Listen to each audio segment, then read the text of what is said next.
Kanila pala talaga ang binondo noon nung AMIC. So, 'di na need magka-province ng China sa PH. Hindi, ganito po 'yan, 'no? Hindi kanila yung binondo. Yung mga migrants sila parang ano 'yan, eh, yung nung araw, parang OFW 'yan yung mga China. Mas mayaman tayo sa China, eh. Nung time na 'yun, nung panahon ng Kastila, siyempre mayaman yung mga Kastila, 'di ba? Dito sila, yung mga trabahador, yan po yun. Parang mga OFW yan yung Chinese. Kaya yung mga nagtayo rin ng mga release ng tren sa Amerika, mga Chinese din yan. Kaya nagkaroon din ng Chinatown din sa Amerika. Kaya yung, di ba ngayon nagkakaroon na tayo ng mga Filipino town? Ganun po yun, no? Parang para maunawaan nyo lang ng konti yung history ng China. Sila po yun, parang OFW sila, kaya lang mas wais sila, eh. Yung mga OFW kasi naroon tayo pansamantala, alam lang natin, 'di ba? Pera sa mga marami na nariraan. Pero sila kasi negosyante pa, eh. Negosyante pa yung mga Chinese. Tayo kasi trabahador, eh. Trabahador talaga yung iba yung mentalidad natin, eh. Kaya kita nyo, ang dami na mayayaman na Chinese sa iba't ibang lugar. Okay. Cheboy, thank you very much sa 5 Saudi Arabian Real. So, dyan sila nilagay ng Kastila. Kasi, di ba, mga mga manggagawa sila sa loob ng Intramuros. Nag-alsay, nagkaroon ng Chinese revolt nung araw. Kaya ngayon, dyan sila ngayon sa outside, may mga kanyon yan, eh. Merong Chinese settlement, doon muna sila pansamantala sa tinatawag nating Parian. Yan sa may Intramuros. Nakatutok ngayon yung nakatutok yung mga kanyon sa kanila para pag nag-alsa uli sila, kakanyonin na lang sila. Kumbaga kalat-kalat sila, pumapasok sila. Yung pinaka-Maynila nun, yung Intramuros. Nag-alsa sila, nagalit yung mga Kastila. Lahat ng incheck, dito muna kayo. Doon lang sila sa may Plaza del Parian. Hanggang ngayon, meron yun. Tinutukan sila ng, ng mga Kastila ng mga kanyon. Yan. O yan. Tapos, ginawan sila ng permanent settlement. Doon na nga po sa may Binondo. Yan po ang history ng Chinatown. Kasi nag-alsa din sila. Nag-alsa sila sa mga... Ang dami nag-alsa sa Kastila, pati mga incheck nag-alsa, eh. Okay. Sestes Renon. Ew, di na siya nahiya, ano? Sir Bads, matagal nang may sakit sa utak si Trillanes. Mahina si BP, baka masuntok ka. Tanong, Boss Bads, ayon kay Enrile, nawalan tayo ng teritoryo sa West Philippine Sea dahil kay Trillanes. Hindi ko po ano yan, eh. Actually, anong tawag dyan? Yung kino-question lang sabi nga ni Trillanes, hindi naman siya inakusahan. Yung mga nag-akusa sa kanya, kinasuhan niya. Mahilig magkaso, eh. Padong, sana wag kayong titigil sa panawagan sa mga ibang vlogger na mga Duterte. Hindi po natin kaya yung ibang vlogger, eh. Kayo po, sa inyo po ako nananawagan. Kasi yung mga ibang vlogger, sino ka sabihin sa akin? Sino ka para manawagan sa amin? Hindi po natin kaya yun. Ako po, nagsasabi sa inyo bilang vlogger, bilang kulto ni Digong. Yun po yung sa tingin ko, no? Kasi gagamitin po nila yung kanilang impluwensya sa inyo para iboto yung gusto nila kahit outside na ng mga Duterte. Yan yung gusto kong sabihin. Yes, kayo na po yun. Kasi kayo nanonood sa kanila, eh, di ba? Kayo na yung magsasabi sa mga kapwa ninyo viewer na dapat ganun yung stance natin.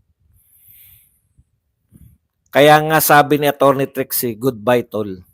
Antayin natin mag-sale Roro. Sir AGM. Ano ba AGM? Boss Badong sa ayan. Antayin natin. Trillanes, magaganda ba nakuha mong kubyerto? Noon tayo mayaman pre-Spanish era. Depende kasi may mahirap na Pilipino, may mayaman yung mga lakan, 'di ba? Mga dato, mayayaman sila. Meron din mahirap, pero iba kasi yung sukatan nun eh. Hindi tayo mahirap na yung ganto yung swelduhan. Wala kasi sweldo nun. Eh. Maraming nabubuhay po tayo noon. Ano ang sapat sa atin yung Pilipinas, parang ganoon. Bakit ang media panay bigay ng exposure kay Trillanes? Yun nga, no? Yun nga po yun eh. Kasi ang media natin, anti-Duterte. Yun lang naman yun. Alam naman natin yan. So lahat po ng, hindi lang naman si Trillanes. 'Di ba binalita natin nung minsan, pinakita ko pa sa inyo, no? Nakahilerang ganyan. Ang i-announce lang naman ni Martin, tatakbo siya bilang congressman. Ano yung, para dumugin ka na parang, 'di ba? Hindi worth na dumugin yung ganong announcement. Sir Bads, pwede ba mapaalis ang EDCA? Hindi naman po siya, yung EDCA po ay hindi naman siya, anong tawag diyan? Hindi siya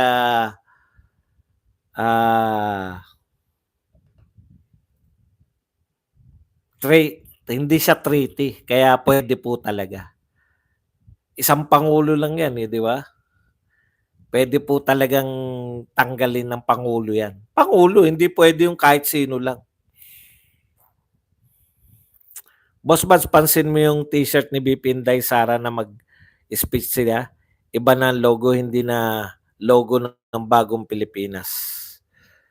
Hindi ko po napansin. Ang utak ng Chinese, tulungan ng isa para may negosyo.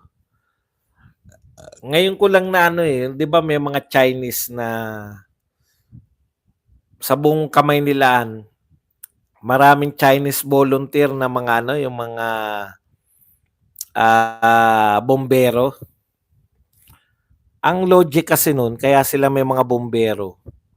Karamihan ng negosyante, panay Chinese, di ba? Kasi kung aasa sila sa local government, kaya lagi nauna yung Chinese eh. Yung Chinese firemen. Kasi alam nila, ililigtas nila yung kapwa nila negosyante. Yun yung logic nung bakit may mga Chinese volunteer na talaga may mga fire department, Chinese volunteers. Walang sweldo sa pamahalan yun. Sila nagpapasweldo sa mga bombero nila. Boss, so tingin niyo po ba si Trillanes lang po ang ba nagalaw o meron pong likod kay Trillanes? Pwede namang lahat po, alam niyo po, pwede pag election po, pwede po, kasi ang tagal niya rin na nahimik, di ba? Hindi niyo na po na kailan lang nag-ingay si Trillanes. Matagal pong tahimik lang si Trillanes eh. Pwede naman pong nating i-consider na mag-election. Hindi po natin alam kung ano yung nasa utak niya. Kung sasabihin yung mag-isa lang siya, di ba may grupo siya, magdalo? Hindi po solo siya. Boss, sabi ng tatay ng incheck, anak, eskwela ka, mabuti pala negosyo.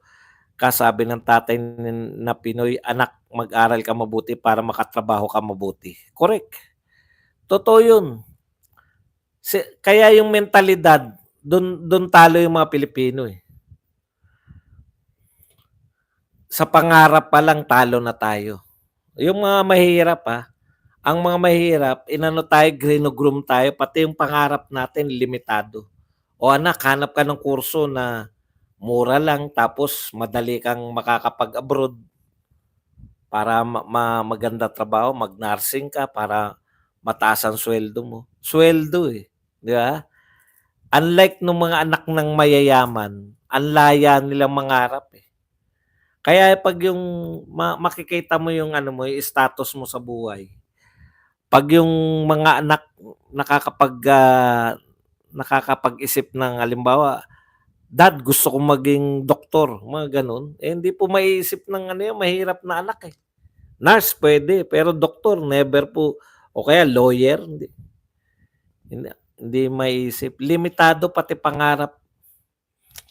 Kaya kung pangarap pa lang na libre, eh, may limit na, papaano pa, 'di ba? Tama rin naman 'yun kasi nga paano ka mag-iisip ng ewan ko ba kung papaano ko naisipan na ano, yung ano, na yung potential siguro na naano ko rin na, nagamit ko talaga yung full potential ko nung nag-aaral, eh. Nagamit ko yung gandang lalaki ko, yung mga tipong gano'n 'no. Manligaw ka lang ng manligaw makaka-survive ka.